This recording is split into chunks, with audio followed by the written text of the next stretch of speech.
Hi sir. Hello అండి. ఒక పర్సన్కి పాయిజన్ ఇచ్చేసి తనకు తెలియకుండా ఇంజెక్షన్ టైప్లా ఏదైనా ఫుడ్లో కానీ పాయిజన్ ఇచ్చేస్తే అలా మర్డర్ అటెంప్ట్ చేసినందుకు వాళ్ళకి ఎలాంటి శిక్ష పడుతుంది సార్? అటెంప్ట్ టు మర్డర్కి 10 years జైలు శిక్ష ఉందండి. ఓకే. దాంట్లో ఇంటెన్షన్ ఉంటే చాలు. ఒకవేళ మనం ఎవరైనా టేబుల్ మీద స్లో పాయిజన్ కలపడం కానీ వాటర్లో కానీ ఎందులో అన్నా కూడా ఒక ఫుడ్ ఐటమ్స్లో కానీ డ్రింక్స్లో కానీ కలిపి ఎవరికైనా ఇవ్వడం, అది ఇద్దాం అనుకొని తీసుకుపోయి ఎక్కడైనా పెట్టడము, ఇంటెన్షన్ ఉండాలి మనం ఒక పర్సన్ని కిల్ చేయాలని. అది మనం పూర్తిగా యాక్షన్లోకి వచ్చి అతను హామ్ జరగకపోయినా సరే అది చాలా సీరియస్ క్రైమ్ కింద పరిగణిస్తారు. దానికి అరెస్ట్ కంపల్సరీ ఉంటుంది. 10 years వరకు శిక్ష పడుతుంది. బెయిల్ కూడా దొరకడం కష్టమే. ఇప్పుడు ఢిల్లీ లాంటి సిటీస్లో, బాంబే లాంటి సిటీస్లో అలాంటి వాటికి చాలా కష్టం. సుప్రీంకోర్టు కూడా బెయిల్ ఇవ్వట్లేదు.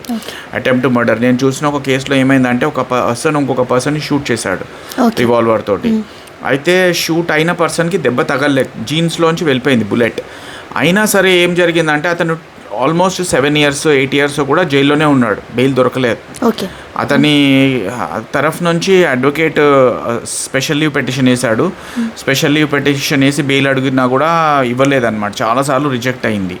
సో అంత ఈజీగా సుప్రీంకోర్టు వాళ్ళు చాలా స్ట్రిక్ట్ ఉంటారు ఇలాంటి హీనస్ క్రైమ్స్ కింద. Murders, attempt to murders, rapes అంటే నార్త్లో అసలు బెయిల్ దొరకదు. అట్లీస్ట్ మనకు సౌత్లో అన్నా కూడా హైదరాబాద్, బెంగళూరు లాంటి సిటీస్లో ఇస్తున్నారు ఒక 2-3 monthsలో 6 monthsలో మ్యాక్సిమం. అది